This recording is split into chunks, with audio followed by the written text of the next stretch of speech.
Well, welcome back, everybody. And today we're going to take a look at a few more theories of leadership. We're going to be taking a look at how leadership has evolved from being manager-centered to employee-centered. We're also going to take a look at other theories like path-goal approach and least preferred coworkers. So let's go ahead and get started by looking at these several theories that tell us a little bit more about how leaders can be effective.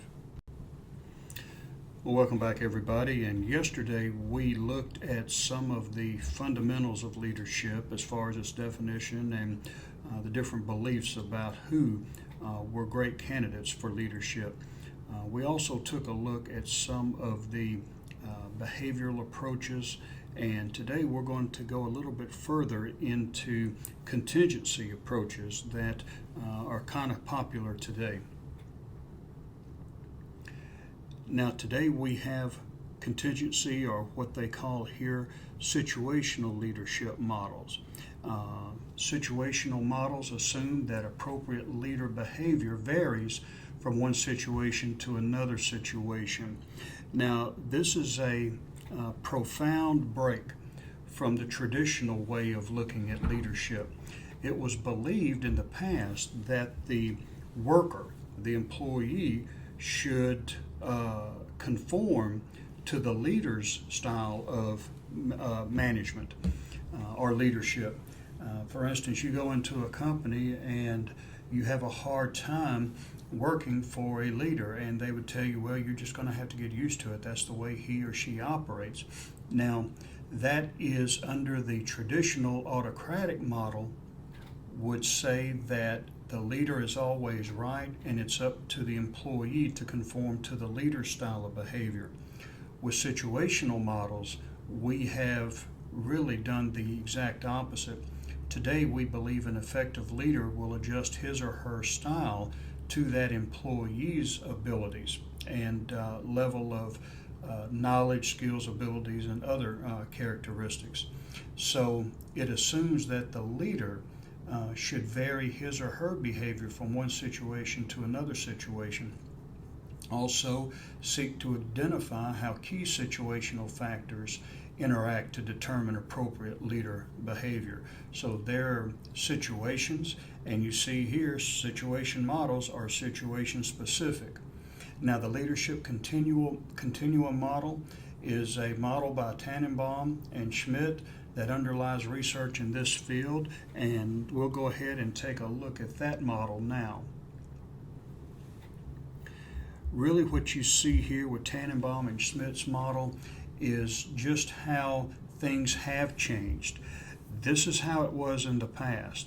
You had the autocrat who was the authority on all things, and you just did what the boss said. Here, the manager makes the decisions and announces it.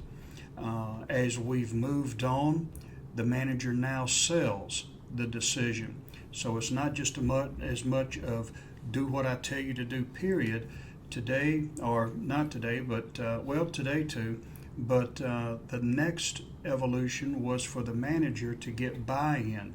Hey folks, we need to do this, and this is the reason why. And as we move a little bit forward into more employee-oriented models, the manager presents ideas and invites questions. And here we're getting collaboration. This is where we see the employee becoming more empowered to help in the decision-making process. Now, as we move further down the continuum, the manager presents tentative decision subjects to, which is subject to change. So, folks, we are needing to go in a direction that's specific and hear the ideas, but it's not set in stone. We may have to adjust it along the way. But if you notice, we're going more from the authority by the manager to the subordinate-centered leadership. As we move on, the manager presents problem and gets suggestions and then makes decisions. So here you are engaging more in the decision-making process with the employees. They're a part of it, so this is why it's important to know the decision-making process fundamentals in order to be able to problem solve and make decisions. Here, as we move on, the manager defines the limits and asks the group to make decisions. So the manager is given the framework in which they can operate, but let's get the job done. And I'm going to hand it over to you. And then finally, as we see the subordinates becoming fully empowered, the manager permits subordinates to function within limits defined by superior. So here they're working. They are looking at whatever issue it is, and they're pretty much working. This is working on their own. Boss-centered leadership focuses on the autocrat. Subordinate-centered leadership focuses on the employee. And this is where we see today the learning organization. And you've heard me mention it time and time again, but it's an important element in business today, because the better we train our employees as leaders, the more we see after their development, the better off the organization is going to be. Now, you think about it, it just goes to show, and it makes sense. If I can turn loose my group to do the work that they need to do, I am free as a manager and as a leader to pursue other things. You see, over here, if I'm making decisions and announcing it and all of that, then I have to be bogged down in the minutia of everyday operations, because I don't trust my employees to be able to do that. So that means my day is going to be tied up in making decisions and doing everything on top of my other managerial or leadership functions or responsibilities. And it's hard for me to have a vision or to see down the road where our company needs to be, or our ministry where it needs to be, if I'm bogged down in the trenches making decisions every day that my people here could be making. So it frees you up. And I've used this model time and time again. Whenever I would go to a duty station in the military, I would train my people to take my place. That way, once they were trained and developed, I could go on to do further things. I could add to the company, or in this case, the military. I could, in my little world, enhance and improve the functions of it, because I wasn't bogged down in day-to-day activities. I left that for the people that were trained, who were ready and available and capable of making decisions on their own. The LPC theory of leadership. Now, LPC stands for Least Preferred Coworker.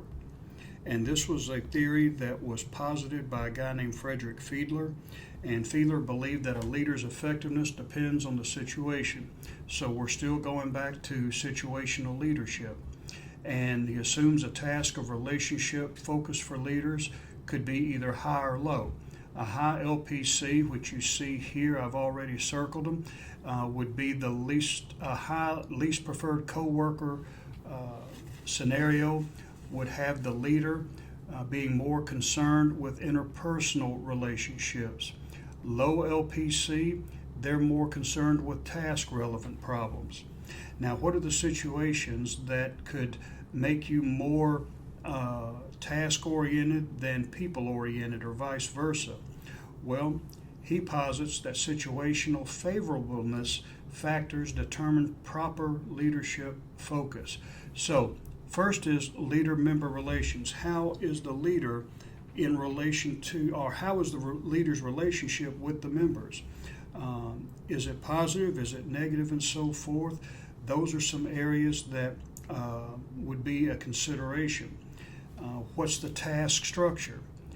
Are the tasks that are set forth with this group or this organization, are they spelled out?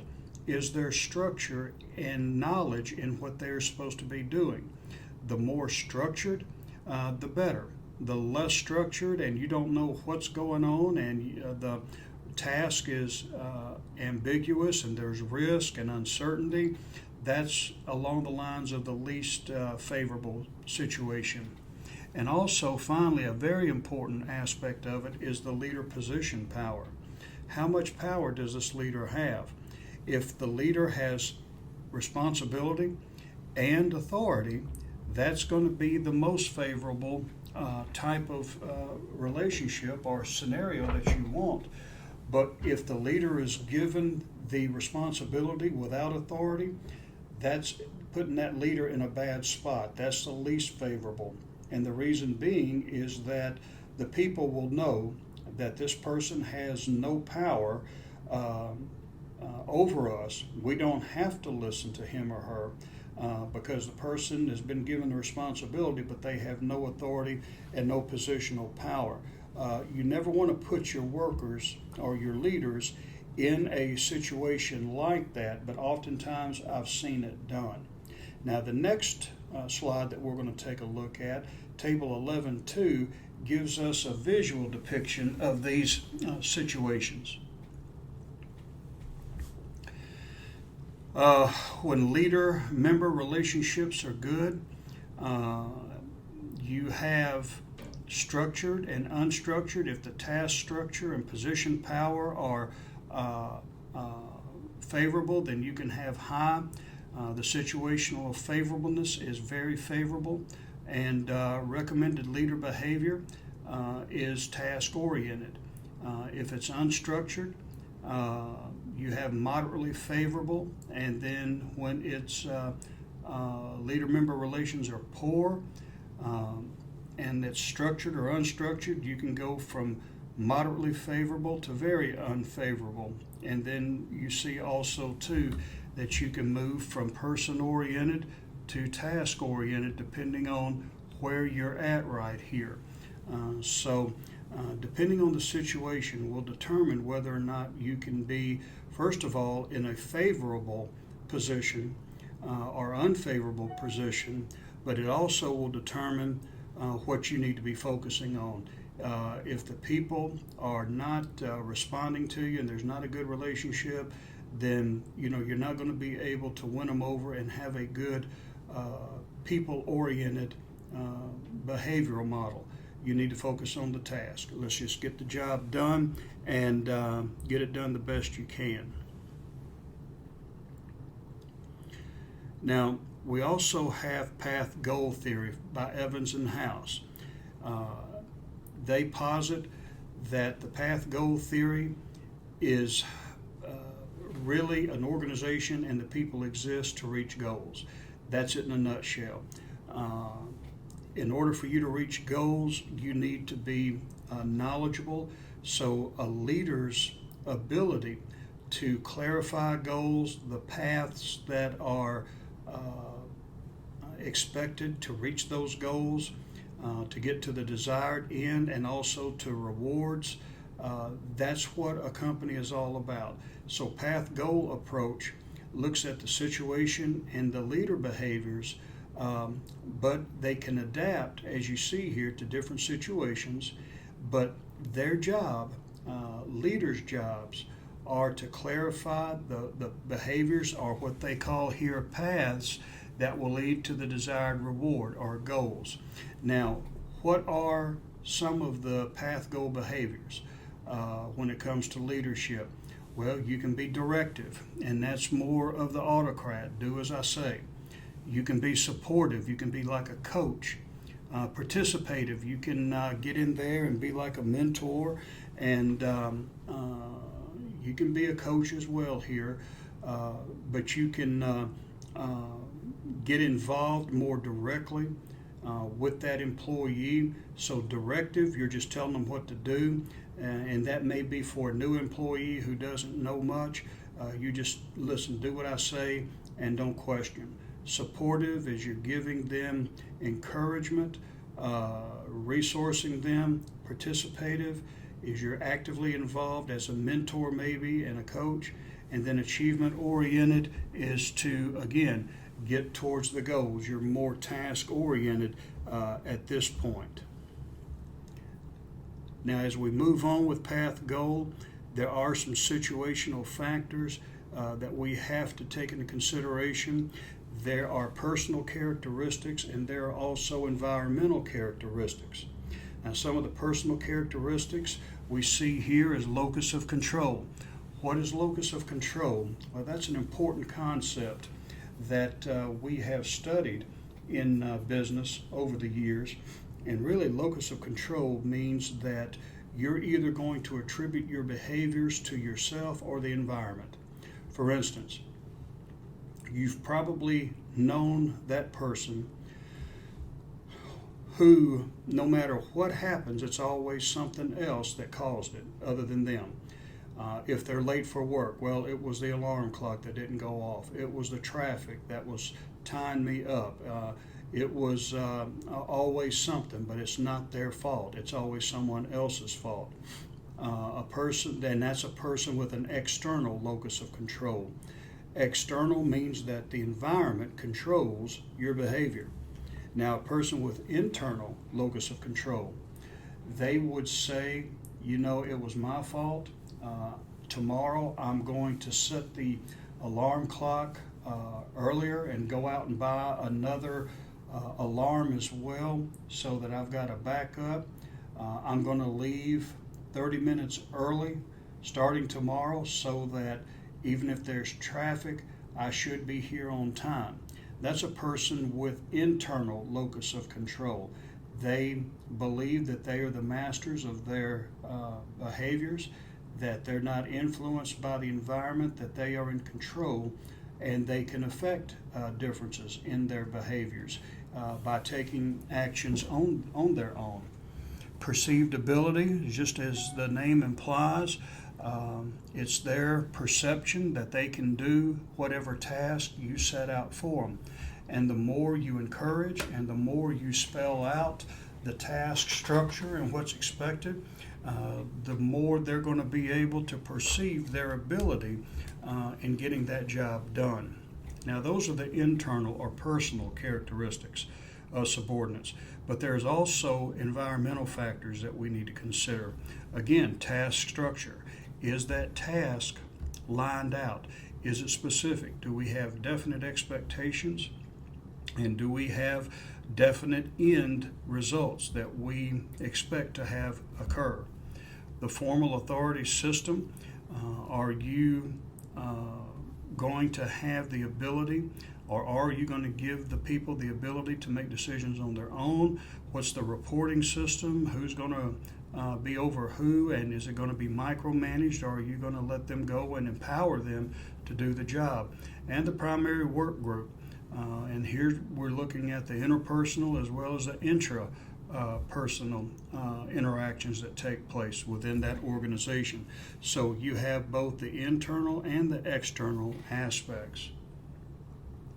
Now, figure 11.4, this is just a pictorial, a visual description of the path goal theory. Again, you have the leader's behaviors. You can be any one of these, and you don't have to select one. You can do all four at different times. And when we take a look at situational leadership by Hersey and Blanchard, they're going to say that there are times when you need to be directive and supportive and participative and just let them go at that point once they're fully trained. But then you have the situational factors here, which are the personal characteristics and the environmental characteristics. And as a result, you're going to have the person subordinate's motivation to perform. All of these things working in tandem will produce motivation. And depending on the situation, depending on these variables, they'll either be motivated to do the work or they won't. And to a large extent, we as leaders will determine that motivation by how we apply our leader behaviors and how we encourage and control the personal characteristics and the environmental characteristics.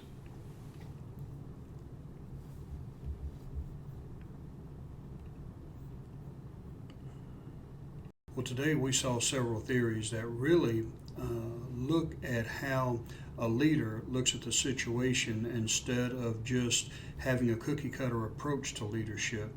We've seen how a company's goals can affect the leader's behaviors, how their orientation, whether they're going to be leader-centered or employee-centered, can affect their ability to lead, and others as well. But that's not all. We have some more waiting for tomorrow. So until then, have a good day, and we'll continue on with the final portion of leadership as we take a look at some of these early theories.